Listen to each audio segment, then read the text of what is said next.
Hi friends, ಎಲ್ಲರೂ ಹೇಗಿದ್ದೀರಾ? Welcome to my channel. ಇವತ್ತು ಮಹಾಭಾರತದ 37ನೇ ಎಪಿಸೋಡ್. ಅಗ್ನಿಯು ದಹನ ಸ್ವರೂಪದಿಂದ ವನವನ್ನು ಸುಡತೊಡಗಿದನು.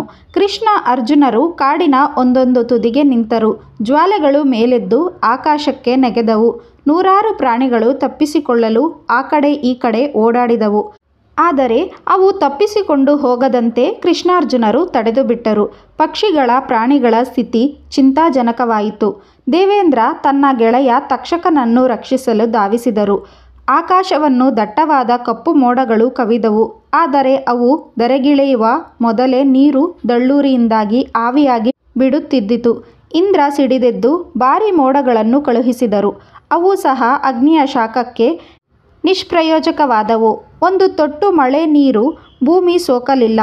ಅರ್ಜುನ ಹಾಗೆ ಬಾಣಗಳನ್ನು ಎಸೆದು ಬಿಟ್ಟಿದ್ದರು. ಮಂತ್ರ ಪುರಸ್ಸರವಾದ ಬಾಣಗಳು ಅಪಾರ ಶಕ್ತಿಯುತವಾಗಿದ್ದವು. ಯಾವ ಪ್ರಾಣಿಯೂ ತಪ್ಪಿಸಿಕೊಳ್ಳಲಾಗಲಿಲ್ಲ. ನಾಗರಾಜ ತಕ್ಷಕ ಹೊರಗೆ ಎಲ್ಲಿಗೋ ಹೋಗಿದ್ದರು. ಅವರ ಮಗ ಕಾಡಿನಲ್ಲಿದ್ದು ತಪ್ಪಿಸಿಕೊಳ್ಳಲು ನೋಡಿದರು. ಆದರೆ ಆಗಿರಲಿಲ್ಲ. ಅವರ ತಾಯಿ ಅವರನ್ನು ಕಾಪಾಡಲು ನೋಡಿದರು.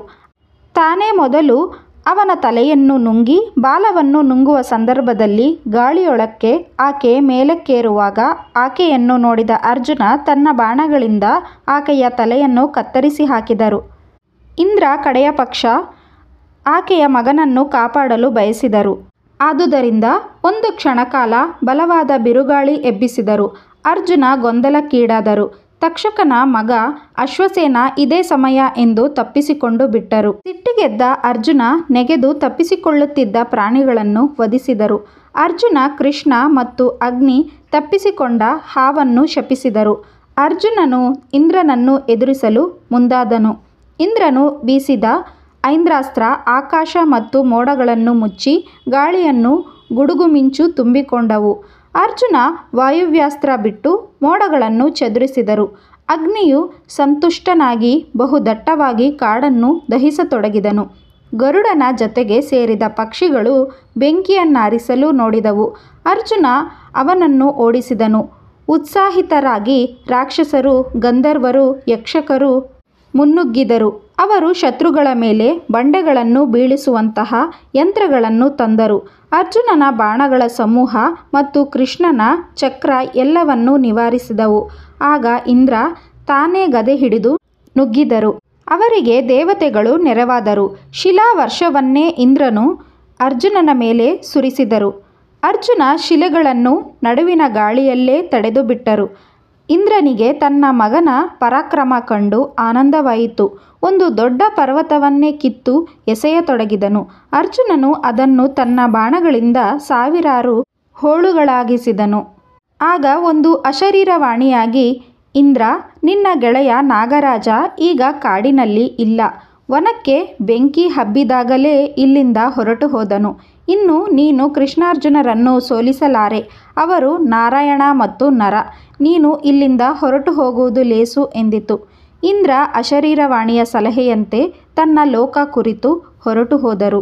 ದೇವತೆಗಳು ಆತನನ್ನು ಹಿಂಬಾಲಿಸಿದರು. ಅಗ್ನಿ ಜೀವಿಸಿದ್ದ ಪ್ರಾಣಿ ಪಕ್ಷಿಗಳನ್ನು ನುಂಗಿ ತೃಪ್ತನಾದನು.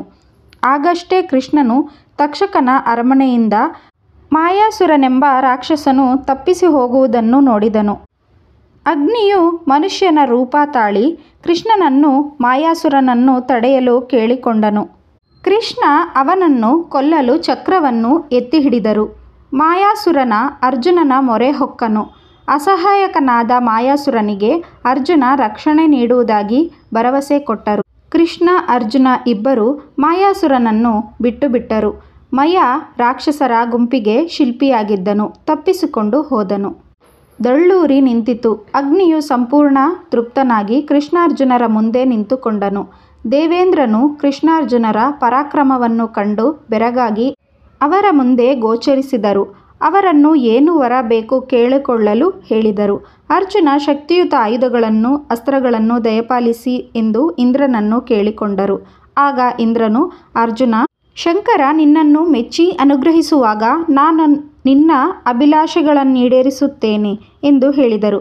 ಕೃಷ್ಣ, ನಾನು ಮತ್ತು ಅರ್ಜುನ ಯಾವಾಗಲೂ ಗೆಳೆಯರಾಗಿರುವಂತೆ ವರವನ್ನು ಕೊಡು ಎಂದು ಇಂದ್ರನನ್ನು ಕೇಳಿಕೊಂಡರು. ಇಂದ್ರ ವರವನ್ನು ದಯಪಾಲಿಸಿದರು. ಅಗ್ನಿಯು ಕೃಷ್ಣಾರ್ಜುನರಿಗೆ ವಂದನೆಗಳು ಹೇಳಿ ಆಶೀರ್ವದಿಸಿ ಅಂತರ್ಧನಾದನು. ಆ ಬಳಿಕ ಕೃಷ್ಣಾರ್ಜುನರು ಯಮುನಾ ನದಿ ಸಮೀಪಕ್ಕೆ ಬಂದು ಸ್ವಲ್ಪ ಕಾಲ ವಿಹರಿಸಿ ದಂಡೆಯ ಮೇಲೆ ಕುಳಿತಿದ್ದು ಆನಂತರ ತಮ್ಮ ನಿವಾಸಗಳಿಗೆ ತೆರಳಿದರು. ಈ ವಿಡಿಯೋ ನಿಮಗೆ ಇಷ್ಟ ಆಗಿದ್ದರೆ ವಿಡಿಯೋನ ಲೈಕ್ ಮಾಡಿ, ಶೇರ್ ಮಾಡಿ, ನಮ್ಮ ಚಾನಲ್ನ ಸಬ್ಸ್ಕ್ರೈಬ್ ಮಾಡ್ಕೊಳ್ಳಿ. Thank you for watching.